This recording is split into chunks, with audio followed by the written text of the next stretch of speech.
नमस्कार मंडळी, आज आपण बनवणार आहोत अगदी गावरान पद्धतीने माशाचं हिरव्या मसाल्यातलं माशाचं कालवण. ते कसं बनवते मी तुम्हाला दाखवते. इथं मासे घेतलेत मी. हे तांबूशीचे तुकडे आहेत माशाचे. ह्याला धुवून घेतलेत अगोदर. आता ह्यातलेच मी थोडेसे मासे वेगळे काढून घेतलेत तळण्यासाठी. तर हे वेगळे तळायसाठी मी काढलेले आहेत. आता एवढ्या ह्याची मला भाजी बनवायची आहे. आता इथे आपण कढई घेतली आहे. कढई गरम झाली की त्यामध्ये आता 1 ते 1.5 वरगळ तेल टाकणार आहोत. तेल इथं गरम झालं आहे. गॅस मीडियम ठेवलेला आहे मी. आता इथे धुतलेले मासे आपण कढईमध्ये टाकून देऊया.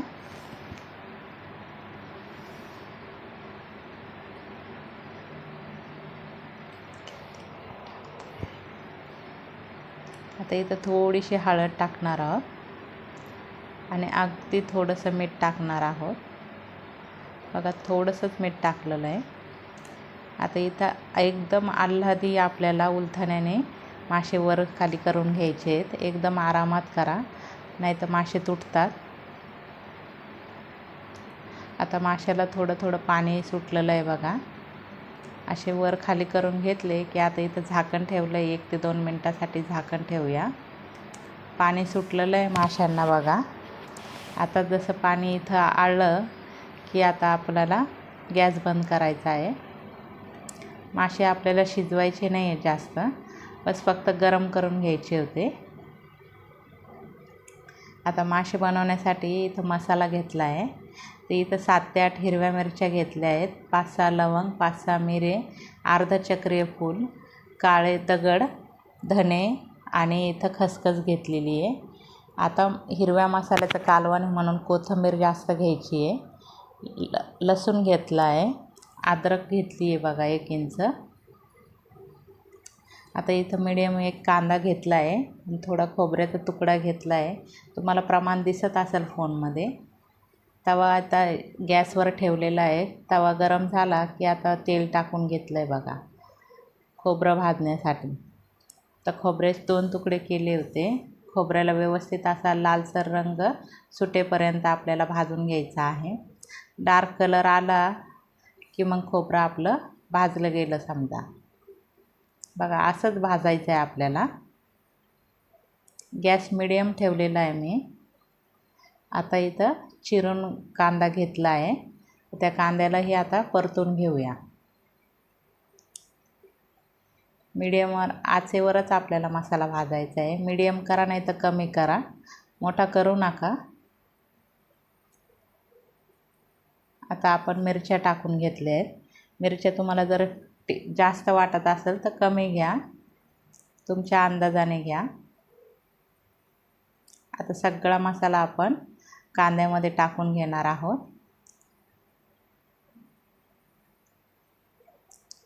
असा मसाला घेतला तर एकदा तुम्ही करून बघा, तुम्हाला खरंच नक्की आवडेल माशांचं कालवण. आता हे हिरवी कोथिंबीर, लसूण, अद्रक तेही आपण तव्यावरच टाकून घेणार आहोत. असा मसाला भाजून घेतला की एका परातीमध्ये आपल्याला काढून घ्यायचा आहे प्लेटीमध्ये. मंडळी, माझ्या दाताला तार लावली आहे ना, गॅप झाला आहे, त्याच्यामुळं मला जास्त बोलता येत नाही आहे. आता मसाला आपला बघा मस्त भाजला गेलेला आहे. आता मी इथं पाट्यावर बनवत आहे, तर मी तुम्हाला दाखवते. पाट्यावर मी मसाला वाटून घेते बघा. सगळ्यात पहिले आपल्याला खोबऱ्याचे तुकडे त्याला खोबऱ्याला अगोदर ठेचून घेऊया, जेणेकरून खोबरं व्यवस्थित वाटलं जातं. मला आवडतं पाट्यावर म्हणून मी पाट्यावर वाटते. तुम्हाला जर मिक्सर असेल तर मिक्सरमध्ये वाटा, पण तुमच्या घरी असेल पाटा तर जरूर वाटा. मी तर म्हणाल पाट्यावर मसाला, भाजीची चव अगदी खूप छान येते. बघा, खोबरं इथं व्यवस्थित वाटलं गेलेलं आहे. कधीतरी पाट्यावर मसाला वाटला की आपल्यालाही छान वाटतं आणि घरचेही खुश होतात जेवण करून. तर कधीतरी असं करायला काही हरकत नाही. आता तर मार्केटमध्ये सगळीकडे अवेलेबल मिळतात छोटे छोटे पाटे पण, तर नक्की करून बघा. आता जो भाजलेला मसाला होता तोही आता मी पाट्यावर टाकून घेते आणि बस पाणी टाकून थोडं थोडं करून असं वाटून घ्यायचं. मला आवडतं कधी कधी असंही करायला, बनवायला. तुम्ही कधी बनवत असाल तर मला कमेंट्समध्ये नक्की सांगा. व्हिडिओ आवडला असेल तर व्हिडिओला लाईक करा, चॅनलला सबस्क्राईब करा आणि मला कमेंट्समध्ये नक्की सांगा की भाजी कशी बनली आहे. तर बघा इथं मसाला असा वाटला गेला आहे आपला. आता गॅसवर आपण कढई ठेवली आहे. कढई गरम झाली की आता माशांचं कालवण आहे तर तेल मी थोडं जास्त टाकणार आहे. 3 वरगळे तेल टाकलेले आहे. आता तेलामध्ये आपण हळद टाकून घेऊया. आता वाटलेला मसाला उलथण्याने तेलामध्ये टाकून घेऊया आणि बस असं परतून घेऊया तेलामध्ये मसाल्याला. आता इथं कमी आचेवर परतून घ्यायचं आहे आपल्याला. तेल सुटलं मसाल्याच्या बाजूला तर समजून जा आपला मसाला तळले गेलेला आहे, म्हणजे भाजले गेलेला आहे बघा. आपल्याला कमीच आचेवर मसाला भाजायचा आहे तेव्हा चव येणार आहे. मोठा गॅसवर भाजू नका, अगदी काही करू नका. माशाचं कालवण बनवतो आहे तर त्याला थोडा वेळ द्या. आता जे मसाल्याचं पाणी होतं त्याच्यामध्ये थोडं अजून पाणी टाकलं आहे बघा आणि प्लेटीमधून असं व्यवस्थित असं पाणी मी आता कढईमध्ये टाकलं आहे. आता तुम्हाला जर कमी जास्त पाणी हवा असेल तसं तुमच्या अंदाजाने टाका. घट्ट भाजी आवडत असेल तर थोडं कमी टाका. आता इथं चवीनुसार मीठ टाकलेलं आहे बघा.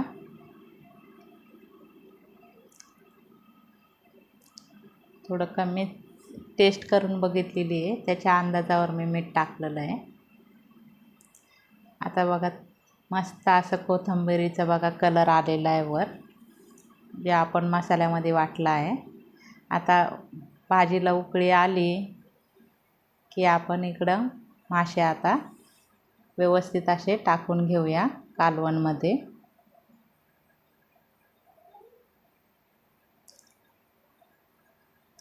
आता एकदम आरामामध्ये बघा असं व्यवस्थित एकत्र करून घेतो आहे आपण, मिक्स करतो आहे कालवणमध्ये. आरामात करून घ्यायचं आहे. खरंच मंडळी खूप चवदार भाजी झाली होती आणि माझी मम्मी अशीच बनवती गावाला. आता बघा मस्त उकळी आलेली आहे. आता गॅस इथं कमी केलेला आहे. अर्धच झाकण ठेवायचं आहे आपल्याला, पूर्ण झाकण नाही ठेवणार आहोत. बघा भाजी मस्त कडलेली आहे, मस्त अशी बघा आळलेली आहे बघा. हां, तयार आहे आपलं माशाचं कालवण. कसं आवडलं तुम्हाला व्हिडिओमध्ये नक्की सांगा. ज्वारीच्या भाकरीबरोबर किंवा बाजरीच्या भाकरीबरोबर खाऊन खूप छान लागतं आहे, खूप छान चव येते. तर तुम्ही नक्की प्रयत्न करा, नक्की बनवा. व्हिडिओ आवडला असेल तर व्हिडिओला लाईक करा.